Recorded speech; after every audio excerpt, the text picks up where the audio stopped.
牛肉的这个做法你一定要学，鲜嫩爆汁，蒜香十足，一口一粒，超过瘾，错过可就太可惜了。400克的牛里脊先切厚片，再改刀切成小块儿，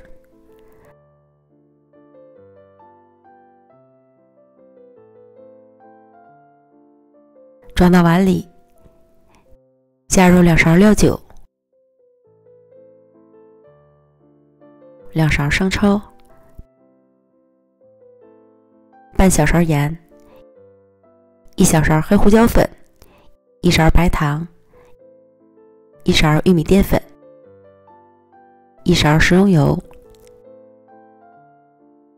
抓拌均匀。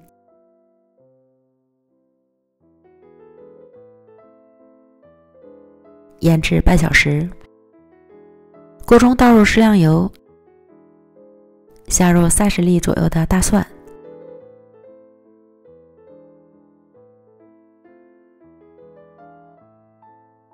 煸炒至颜色金黄，盛出。再放入10克黄油，等黄油融化后，下入腌制好的牛肉粒，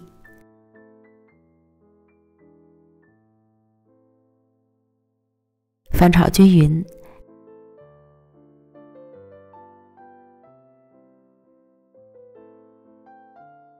直到汤汁收干，再倒入蒜粒，加入适量蚝油和黑胡椒粉，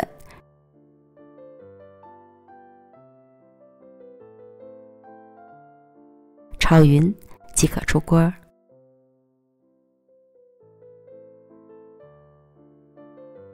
真的好香啊，